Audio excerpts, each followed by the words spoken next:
Hey everyone, Kia here. I haven't posted in forever on this channel, but I wanted to give you a little update. Let's see, can I put the phone there? Oh my god, no. Oh my god, it's dropping. Okay, I'm just gonna hold it and we'll see how good this works. So, good news. Wait. Good news. I finished my first semester and I think I passed. Probably. Also, if you're wondering what's that in the bag, that's a sink, and that's my jacket in the sink because it's wet, because it's snowing outside so much, so it's drying over there. It's gonna be fine. I got this. Anyway, yeah, I finished my first semester, and I underestimated it a lot, like how exhausting it would be, which is why I didn't upload videos. Like, not at all. I still have some recorded. Like, I still have a recording of me even attending the entrance ceremony to the university, and me going to the Christmas market here, because I'm German and they have a German Christmas market here. I had to check out how authentic it is, right? But obviously I did manage to edit them in time, and I didn't upload them, and I'm so sorry for that. If you're still interested, and if you don't mind if I upload them that much later than from the point where they were actually recorded, please tell me in the comments and then I'll do that. But as for today's update, okay, I'm trying this again. I can do this. No! Yes! No! But the angle is so bad. Okay, okay. See, I need... It's working. Okay. I need a proper microphone. I need a proper stand for my phone camera. Yes, I'm filming with my phone. I'm not a professional YouTuber, in fact. But, talking about professional YouTube, for my main channel, so this might be more interesting for the people who are also fans of my main channel, of my Haiku channel. Look what I just finished! I outlined every single... Oh my god, can I do this?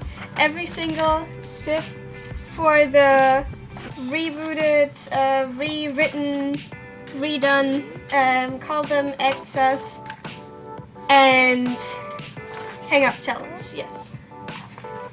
Usually I don't script, I don't outline. I'm much like my mother in that way. For those of you who don't know, my mother's an author. She is fantastic, and she just writes her books just like that. She never plans anything.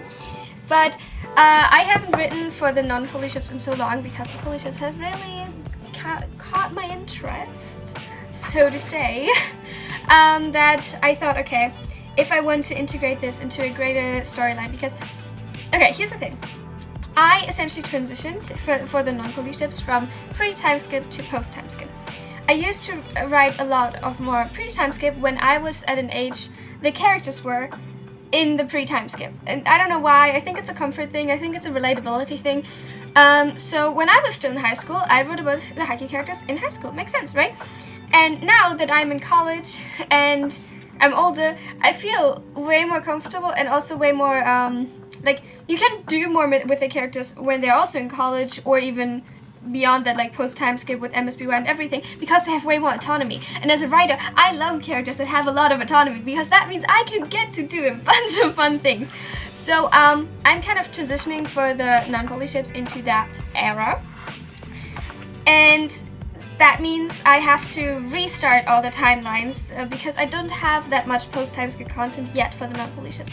And I thought, best thing to do, let's get this all thought out with the first challenge. So what you can see here, for example, Sakura has a special little part in this challenge, and this challenge part sets them up for a one-shot. So I have this right underneath here, and hopefully we get to do that one-shot. Even more interesting, Kawagata also has a setup here for an entire series. So I'm trying to make this a cohesive timeline. Haitoshmuk is way better at me than in like doing this. I don't know how she does it, but her timelines are so immaculate and thought through, and they weave themselves through the challenges. I could never. I try, I aspire to be as good as that, but I am not. Also, a really fun thing. You can see at the beginning how I'm still writing mostly in print, and like trying to make it all clean and legible. And then at the end we are at this weird cursive. I have no idea if any of you can read it. That is mostly because I get a lot of pain in my hand when writing. I am hypermobile, like I can do all this fun stuff, like hee. I can overstretch my fingers and stuff. So yeah, I'm hypermobile, and that causes me a lot of pain when I write after a while. And I noticed that when I write like in cursive, it's less painful, which I guess it makes sense, right? Because it's more fluid, you don't have to do all these rigid motions and the controlled motions. It also means I make a lot more mistakes and it gets a lot messier. I could never do that in an exam. My teachers would not be able to read this. A counterpoint to that is when I take a lot of time writing it, then it's also okay to write in print, because I can take breaks in between. For example, when I write in class, when I have some time and I don't have to entirely focus on class, I mean, I'm always focused on class, I write in print like this, which is very neat, very tiny, but it works because I have so much like time. I only write like a couple sentences before like looking up again, focusing on the class, and so on and so forth. So very different situations, and I just thought it was funny. My writing gets more and more cursive the more pain I am. Then life hacks. Oh god, I don't know what I'm doing. Also, oh my god, I was this close to finishing it, right? I was at the Yakovlev part right here, and then my hands just started shaking so badly, and I was like, oh god, what's going on now? Come on, I just want to finish this. I only have to do Yakovlev and Kawagata, and then I'm done. And the reason was I forgot to eat. If you have ADHD, you know what it's like, or if you have autism and you struggle with hunger cues. I have both, so I forgot to eat, which then resulted in me getting very shaky. And I was like, oh my god, what's going on? Before I realized, like, oh, wait, you didn't eat anything till that morning.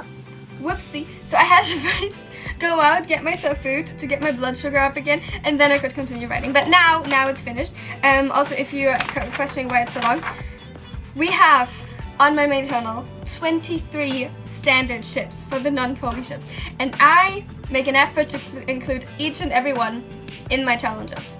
I know that like Hypersmurf, for example, like always takes a few ships that fit the challenge and then does the challenge for them, which makes a lot of sense. Don't get me wrong, I'm making myself have so much more work, and also to come up with 23 different scenarios and reactions to each challenge every time is kind of exhausting.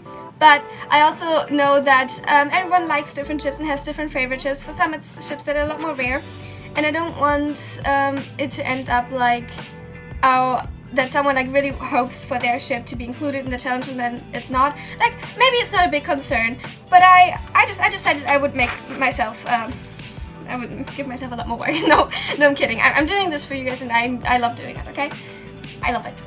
Would I prefer to wreck more poly ships? Yes, technically, but no. I hear you guys. You want this, and I'm gonna write it. no. I am having fun. It's just poly ships from a writer's perspective, at least from my writer's perspective, are so much. I don't want to say more interesting, because obviously the normal ships are also very interesting. Normal ships, the non-poly ships are very interesting. But the thing is, with poly ships, you have 4 or 3 characters, which gives like such a beautiful, complex dynamic from all sides. You can like explore so many different things. Like, yes, I'm enjoying my job. I enjoy this. And yeah, I'm currently slowly getting back into uploading videos, hopefully also on this channel, like this video, even though it's more of an update about the main channel. Oh, by the way, this is how I organize these challenges. So this is the challenge title, and then there's every ship. The part that is underlined is the character that does the challenge. And here's like then the super cut at the end of it, if that is done. Also, behind some characters you can see this. Most of the time that stands for gone wrong. So this is actually a challenge that has 3 gone wrongs. Is it 3? Yeah, 3.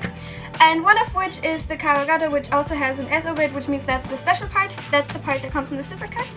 And yeah, it's very fun. And yeah, if I have challenges where already some of the ships are finished, they get a little check behind them. So this way I can keep track of everything.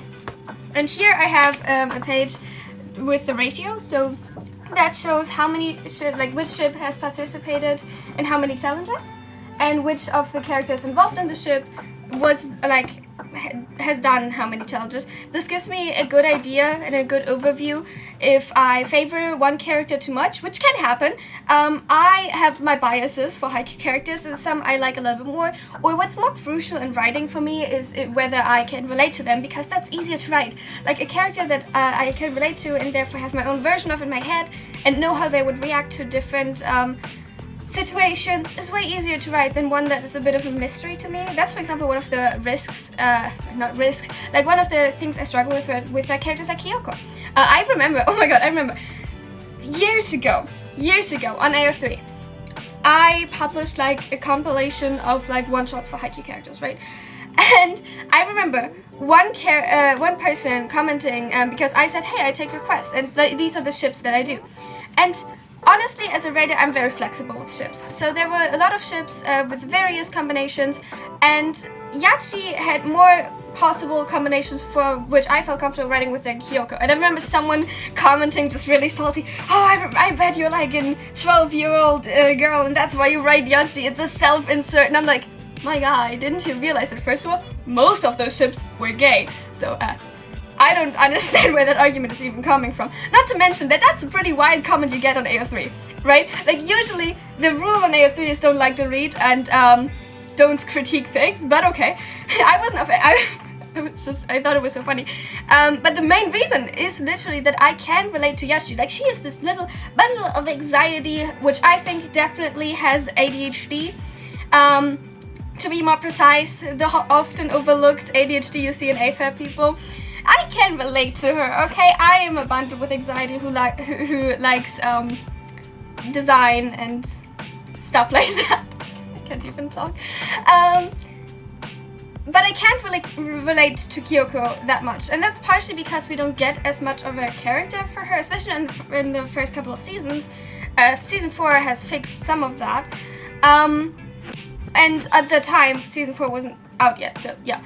And so that's what was my original point? Did I mention that I have ADHD?